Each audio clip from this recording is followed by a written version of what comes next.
We have arrived. Week one. We are here. It's game week. We're talking about it. We're excited. The adrenaline's there. Gosh, I love being a fan. Let's go get it. We're going to talk about what Paul Chryst needs to do to propel this team for the rest of the season on today's Locked On Badgers. Let's go.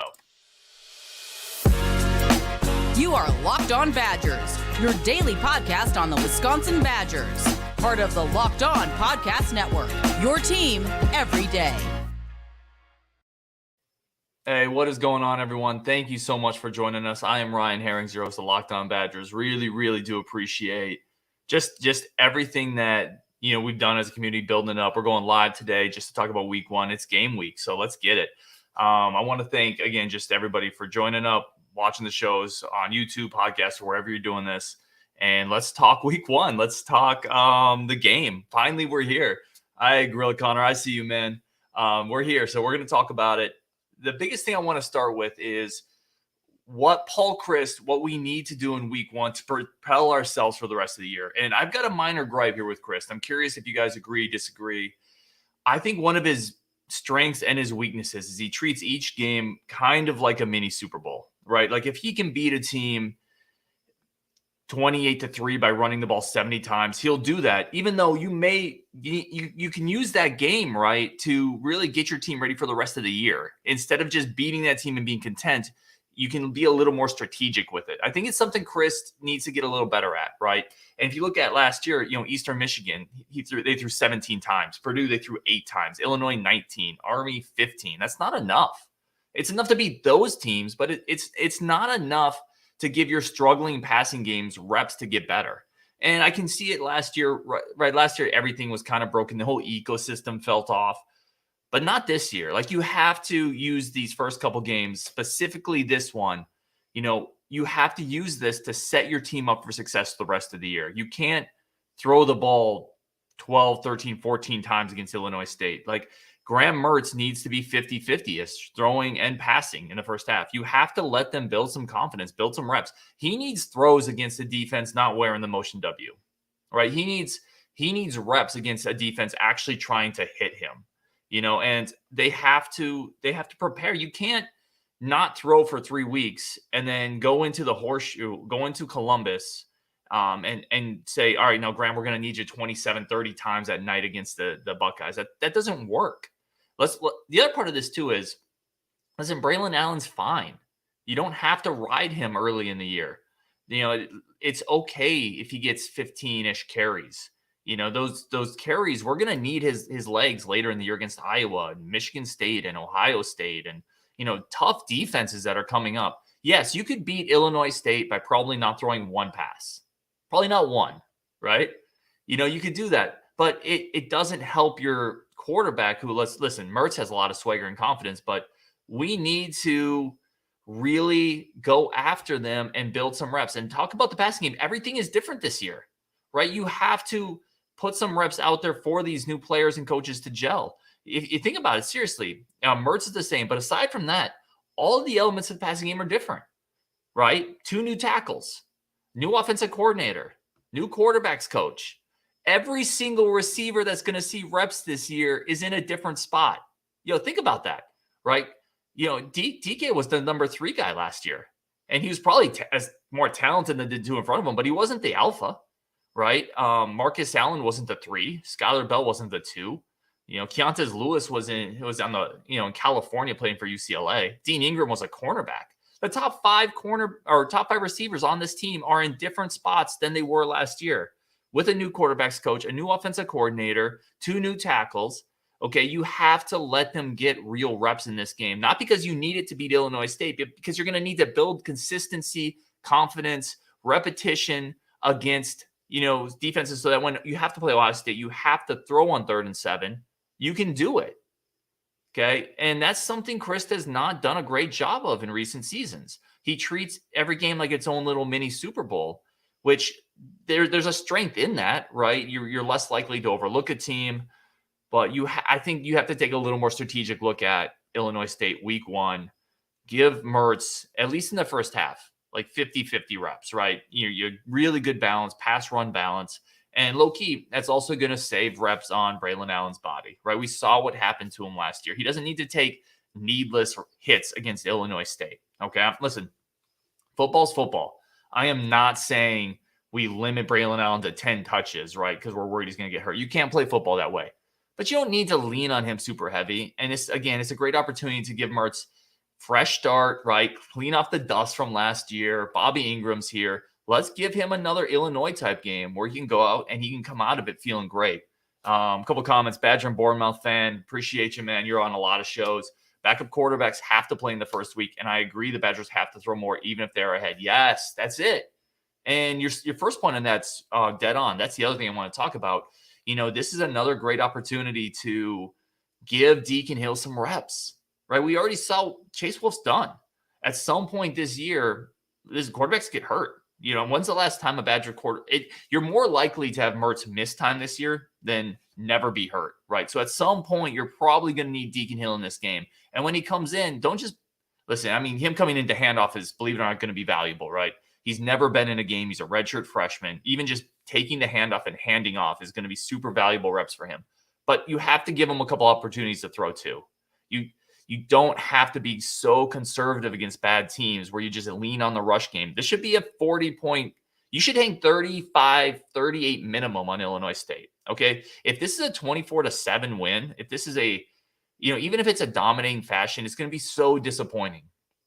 The offense has to be different this year. And it starts with Illinois State, right? Let Mertz throw it. We have playmakers on the outside. Let the two brand new tackles pass protect, right? Let the new tight ends get out in some open field situations where they have to make a play on 3rd and 4. Give Dean Ingram a chance on 3rd and 3 to work a little button route or something to get a first down. You just have to give the passing game opportunities to grow. So that's my big rant. I'm probably beating it to death already. Let's bang out a couple comments here. I really do appreciate everyone joining in. We're going to do live more and more. We're definitely going to do live after every game this year. That's the plan. So it's going to be a big therapy session. I encourage everybody to join in. We're going to celebrate or cry together after all of them. Let's see. Cody H. on Wisconsin. I'm excited to see what changes may come to a play calling scheme. Yeah, man. We all are. And we have no idea, right? It's the great unknown of this season's offense. We have no clue what is going to happen with the passing game this year in terms of play calling, in terms of how they're going to utilize it, different route concepts. Personnel groupings. So yeah, we're all right there with you. Eat, drink, listen, friend of the show, another live. Let's go.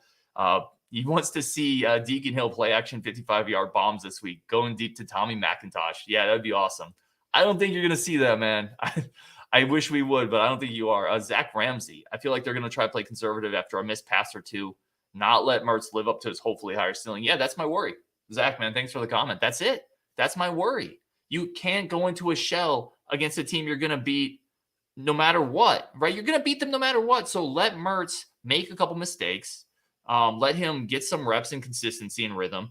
And by the way, if he can't against Illinois State, then the season's a wash anyway, right? So, that's, to me, I'm very excited, hopeful, nervous, worried, all of the above in terms of how play calling is going to look, because we just have no idea. So coming up, we're going to talk a little bit about Illinois State, right? I have an Illinois State guest coming on later this week. We're going to really chop them up a little bit. Remember, you can't overlook anybody. We've seen some crazy things in college football. So we're going to talk a little Illinois State, maybe a little what they have, and maybe if they could threaten the Badgers somewhere. That's coming up next on Locked On Badgers. But first, today's show is brought to you by BetOnline. BetOnline remains your number one source for all of your sports betting needs and information. Online, live Vegas casino games, blackjack, roulette. Great opportunity. I'm a sports fan of many teams, right? I'm a baseball, basketball, football, NBA. So if you have a good lean on somebody for futures, you really can lean into it. Like if you think the Western Conference in the NBA is going to lean a certain way, maybe you had Kevin Durant going somewhere.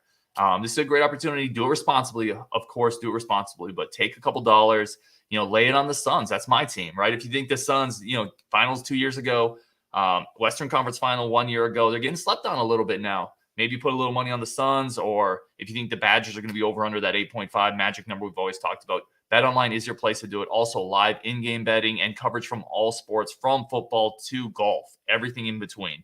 Grab your mobile device today, head to the website, learn more about the trends in action. BetOnline, where the game starts.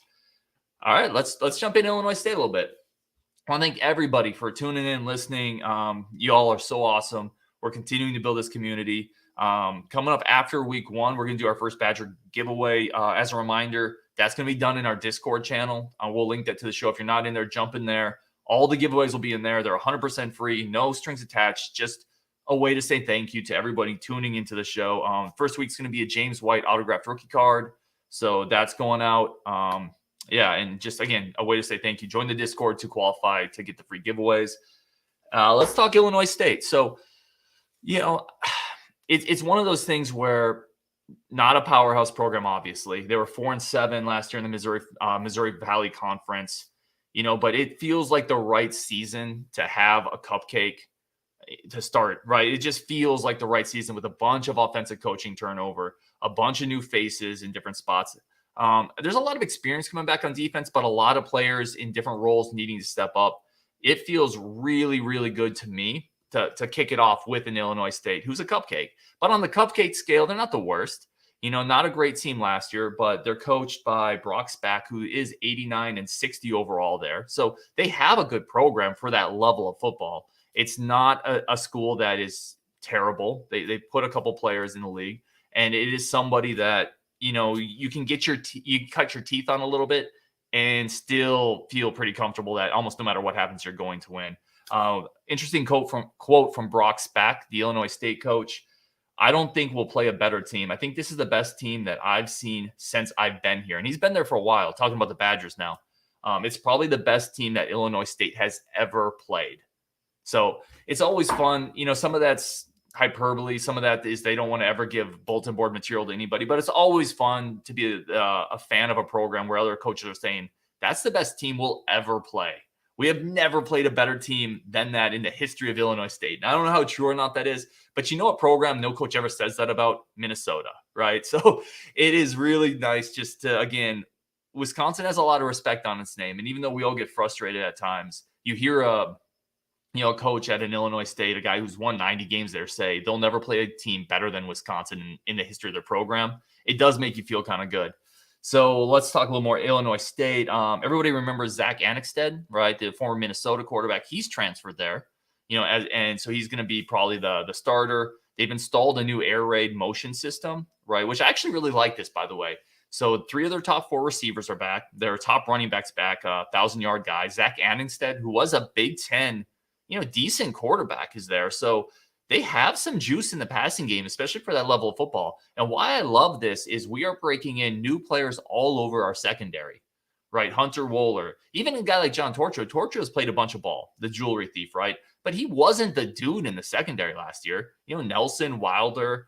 So we're breaking in a bunch of players in new spots. Obviously the transfers, Jay Shaw, Alexander Smith on the team for, he's a senior, but he's stepping into a new role as that cornerback 1. Again, that alpha. I don't know how much he's actually going to play, by the way. I think there might be a little bit of smoke and mirrors there with the depth chart. Alexander Smith, but Jay Shaw, Cedric Dort, right? So I really like the idea that we're going up against a program, that 3 or 4 receivers back, former Big Ten quarterback, bringing in an air raid system. I think it's going to put a little bit of stress in our secondary, at least to begin with. You want to work out some of those, those weak spots and work off some of that rust, before you get to Ohio State, ideally, before you get to Washington State, So as Zach Ramsey had a really good comment. And again, I'm going to get to all the comments. Zach Ramsey talked about, Washington State week 2 will be a really good test for the DBs. Cam Ward, by the way, low key, and I know this is Illinois State. We're going to talk a ton of Washington State next week. But Zach brought it up. Cam Ward, the Washington State quarterback, I was watching his highlights the other day. That he's a dude, right? So it is really nice to play kind of an air raid team week 1, even if it's not a very good one. Work out some of those mistakes and get ready for Cam Ward, Washington State week 2. So yeah, it's going to be interesting. On defense, Illinois State brings back most of their linebackers, kind of a veteran group. So it's not a total walkover, right? And we have seen Appalachian State go into the Big House beat Michigan, right? We saw Wisconsin almost lose to Cal Poly in the Bielema years, where, if not for an atrocious kicking job by the Cal Poly kicker, they probably beat us in Camp Randall. That's one of the worst games I've ever seen in my life. And so, you can never overlook anybody. Wisconsin should absolutely pace Illinois State. Again, I have an Illinois State beat writer coming up on the show. I think That'll probably air Thursday, so we're definitely going to dive into it. Again, I think it's a really a good opportunity for the secondary against that air raid offense to kind of get some reps in. So we're going to talk about that later this week. Let's bang out some comments. Again, really appreciate, I can't say it enough. I try to, guys. It's humbling for anybody to spend any time listening. Time's the most valuable thing we have. So yeah, this is all about all of us, right? Building this community. And I say that a lot because I mean it a lot. All right, let's do Cody H. Great idea for post-game live show. Yeah, guys, we're going to do post-game live show. The plan is after every single game of the year. Probably go like 30 minutes, start it up 30 minutes after the game. And we're just going to chop it up and go into it, right? And we're just going to react. And it's going to be a therapeutic session, good or bad for all of us. So I'm as excited for that as anybody. Gorilla Connor, if we go 6-6 this year, is Chryst getting fired? Nope, absolutely not. Chryst has, and by the way, I don't think he should either. Like there's moments where I'm harsh on Paul Chryst, but Paul Chryst, his winning percentage, there are programs out there that would burn their stadium down to bring in a coach with that type of winning percentage. So we can be super critical of some stuff, and there's stuff he does that drives me nuts, but let's not lose sight of the fact that he's winning at like a 70% clip in Madison. So yeah, it would take way more than a 6-6 season for Paul Chryst to even be in the hot seat, let alone be fired. Zach Ramsey, yeah, let's see. Anything else on comments? Some comments saying, again, if he goes 7-5, he should be gone, Gorilla Connor. I just don't see it. I really don't. Badger Bournemouth, the O&D lines are what usually separates us from lower division teams in the Power 5. Yeah, so in this Illinois State game, that's going to be the case, right? But that's where I go back to say the offensive line is going to open up every single hole for Braylon Allen. Like Braylon Allen could run backwards for 200 probably in this game, but we can't fall back on that because it's easy. And I know you're not saying that, but that's what Paul Chryst tends to do. We can't fall on that sword. We have to, as an offense, stress our passing game a little bit. We have to make it grow. You have to put it out there. Otherwise, it never gets better. And there's no better opportunity than week 1 against an Illinois State team that's going to be overmatched, right? You have to give Mertz opportunities here, because what ends up happening is we don't. Typically in the past, we haven't given those opportunities to the passing game against lesser teams. And then suddenly we're in a dogfight. We're playing a team better than us, and we're asking Mertz to throw 28, 29, 30 times. And we really haven't prepared him for that. So, yeah, our offense and defensive line should bury Illinois State. I totally agree with that point. But you got to throw it still. So, yeah, I think I've hit that one multiple times. I'm not going to keep going on that one. Cody H., can we all just agree that we want Jim Leonhard as the head coach so we can see how he affects the recruiting stream? Yeah, I mean, I would love Jim Leonhard as the head coach, but I see no foreseeable path for that to happen anytime soon. So I think we would recruit better. I think he would hire really interesting people, but again, I actually think Paul Chryst, for the most part, does a good job. Like, I'm not as low on him as some other people are. Like, the culture that he builds is really important, right? Let's not overlook that. Yeah, it's a big culture builder. I think that matters. And there's a consistency about him that, while at times it drives you nuts, that consistency, I think, also keeps us from ever bottoming out. So yeah, there's a lot of good there. And I never want to lose sight of that, because I have other teams that are sometimes terrible. And the Badgers are never terrible, which gives me comfort in the night. Jay Daly, people need to be a little patient Saturday night. They can't start with the boos. If he misses his first couple bests, yes. First of all, booing, I am so, for anyone who buys a ticket, takes the time to show up, you absolutely have the right to boo if you feel like you need to. I have never been a boo person, right? Like, I just feel like, if it's, as long as the effort's there, as long as the want to is there, if a player is not executing and they're in their home stadium and they're in their home crowd and people are booing them, I've always felt like you're just exasperating the problem. I get the frustration. Trust me, I'm a fan like everybody else. I go into depression after losses. But I hope you're right, Jay. I don't think they need to be booing them if he misses a couple passes, because it's not going to help. It just hurts, right? So I agree. All right, we're going to jump into another break. I'm going to hit all these comments if I can get them. I am trying to nail them all because, again, I really appreciate it. Coming up next on Locked On Badgers, we're talking, and I'm curious about all your takes on this too, so leave these in the comments. I am curious about which players are you most excited about week 1.